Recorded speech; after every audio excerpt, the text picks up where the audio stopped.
It's like it's gonna explode. Yeah. We're Hannah and Nathan, and this is Vancouver, our Ford Transit minibus. We've always dreamed of living in a tiny home, and this year we took the plunge on converting Vancouver into a climbing bunk on wheels. This is our first big self-build project, and we couldn't be more excited to share our conversion process. In the first episodes, we stripped the van, fitted our floor and insulation, and installed our solar panels. In this episode, we forge ahead with our sliding bed. So, hello. Welcome back to another day on the van build. Today we're tackling the bed.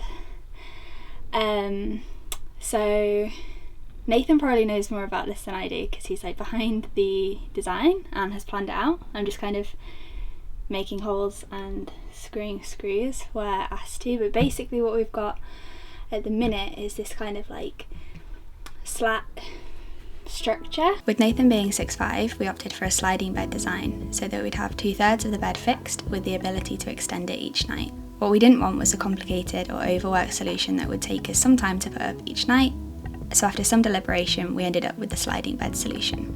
The sliding bed design works by placing 13 plywood slats side by side. Each odd number slat is fixed, and then every even numbered slat is a moving slat.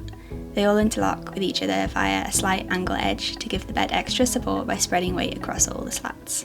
We started by building out our garage area, which had to fit our bouldering pads and our electrics. Once we had a few dividers in place, we had to start for the supports of our bed. We fixed one metal bar along the back door opening, an aluminium angle left over from the roof rack build. At the other end of the garage area, we had a plywood board, which would also support the bed weight. Our plan was to fit slats across the gap and then have them slide out to create a longer bed. Nathan's just called over and said, "Do you know how to change the drill head?" And I said, "Yes, of course I do, but I don't." So I'll figure that out, and then I need to drill some holes in this. Nathan? Great stuff.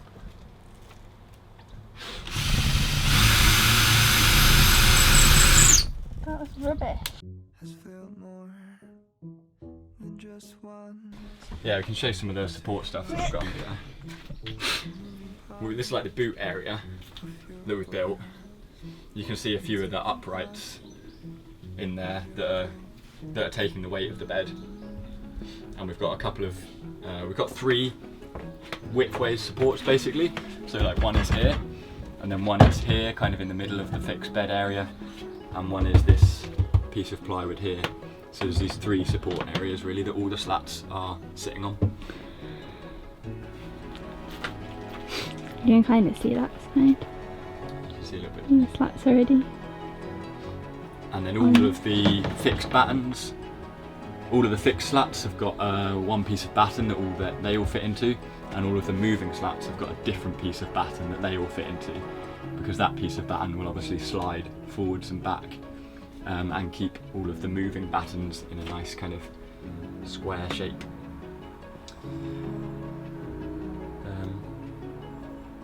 We'll get the last slats on and then we'll see if it works.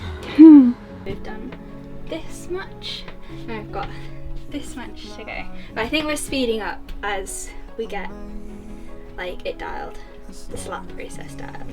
But it's really warm today. It's I think 30. It was forecast to be 31 degrees. Well, it's 28 degrees right now. But it's pretty sweaty and warm, but it's nice. At least we're in the shade in the van, and now I think Nathan's gonna help me put the rest of the slats on. We'll update you when they're in. And hopefully by the end of today we'll have, are you thinking we'll have like something that slides? Hopefully. That we can be proud of. So, yes.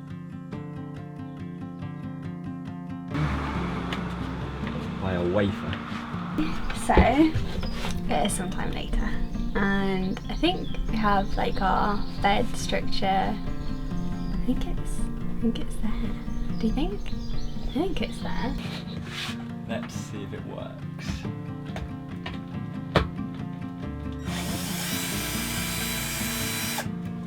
Take out the screws that are holding it all fixed at the moment, so that we could line it up nice and easy. Temporary screws. Yeah, nice. so stiff. It's too stiff. Oh, it's been comfortable actually. So, at the minute I am packing because we tried to slide the bed slats out and they're a little bit stiff at the moment. So we're trying to relieve, I think we're trying to relieve some pressure, friction in the system, with the idea being that if we pack it out then it will pull out more easily. But I've been tasked with this because you have to crawl into the boot space to pack the packers. Yeah. Yeah, we're putting a 1 mil packer underneath every other slat, so that every other slat is just ever so slightly raised, which hopefully means there's less friction in between them as they slide and less kind of pinching between the slats. Because it slides out halfway at the moment, fine, like just as we want it, but then the second half it starts to get a bit pinchy between the slats, so hopefully we'll fix that. We think that we've got there now to basically what we were aiming for, where the slats pull out up to a certain point where we've got a stopper on them so they can't go any further, and there's not too much friction in the system, but it's not like completely loose either, in that it feels all a bit like rickety, like all the slats are giving some support to each other, which is good.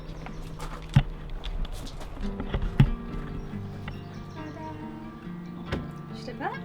Yeah.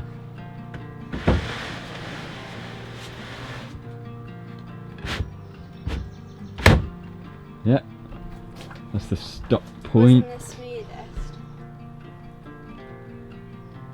Under there, and then push it back. Push back.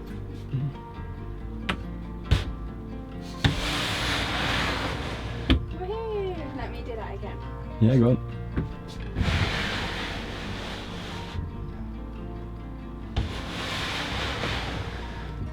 One more time. That's to the end. Yeah, I think doing it a few times probably Loosens it. yeah, makes it a little bit easier to do.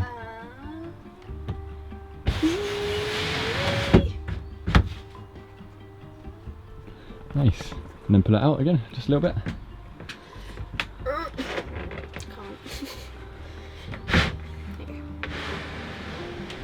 These are like the grooves that each slat rests in. Yeah, stop it there. So they're all kind of self-supporting in a way. That's good. So what is that? That would be full length. And then Yes. you'd have a support at the end here. Yeah, so there's going to be like a legs basically on the end Yeah, there. sure. Okay. I've had some hiccups with the bed and it is still a little bit stiff when you slide it, but I think if we not oil it, what's the grease it? Wax it, then that should be a lot smoother. But I think it looks pretty good. I'm going to pull it out, I'm going to try and pull it out now and show you well, you've kind of already seen it in action, but it wasn't long enough when we first did it. That was the problem. Someone had mismeasured. So I just pull from there. Did you hear that? Oh, my hips went. So I think all I have to do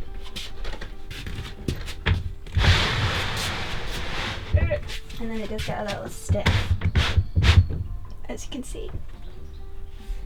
That's it. Is that the whole way? Yeah, yeah. Alright, okay. And then I just ta-da! I'm pleased with how it turned out. It's always trickier than you think. There's always lots of things that crop up. I think the two main kind of hiccups that we had, one of them was just trying to figure out how much friction there was in the system and how to alleviate it if there was too much, and which we did by kind of putting some packers underneath some of the slats. So if you're thinking about doing a slat bed, I think you try and think about maybe offsetting them slightly so that they're not rubbing quite as much if you do go for a design where the slats are actually kind of butting up against each other, which we did choose because we thought that would be, it's more secure, the weight's more distributed across the slats when you're sat on it, rather than if they were all separate and had distance between them. And then the second hiccup that we had was just a measurement error where I'd measured the stop for the slats. When they pull out, they have a kind of stop on them to stop them going any further, and I'd fixed that too short, so that the bed only pulled out to just under 6 foot, and we wanted it to be closer to like 6'3". So we had to take that stop off and undo some things and then put it back together again. But it's working now, which is really good. It's been about weekend work really, trying to get it all up and running. But we've now got this whole platform in the back. Most of it, as you probably saw, pulls out as part of the bed, and then there's a little fixed part just to the right hand side of it, which is like a fixed floor for a cupboard that's going in on that side of the bed.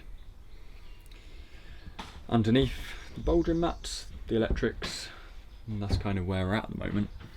Got some more fitting to do.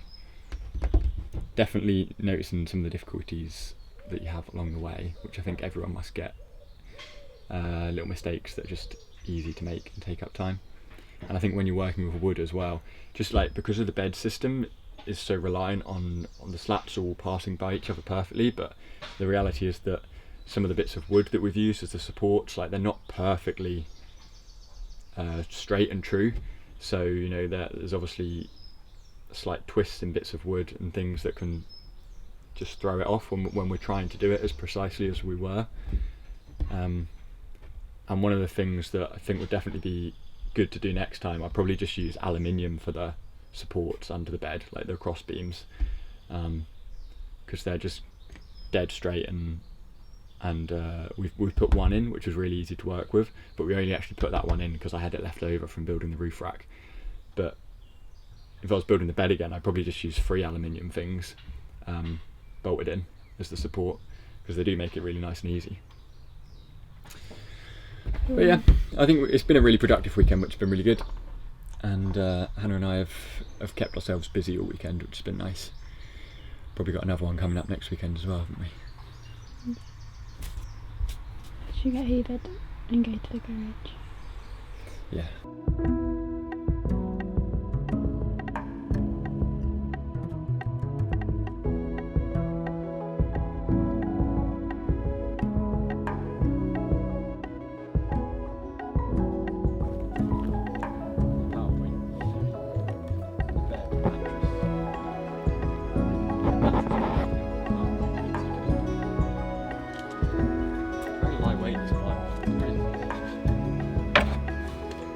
Looks a bit bent in the middle.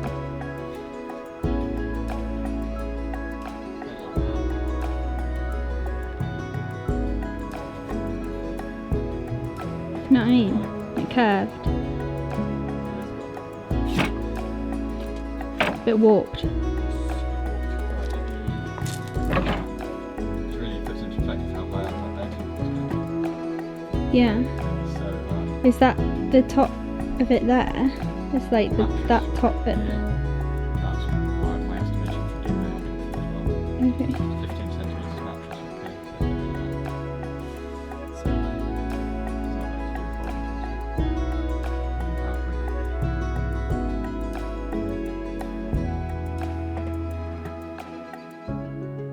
If you're enjoying the series so far, please do consider subscribing to the channel to follow along on our adventures.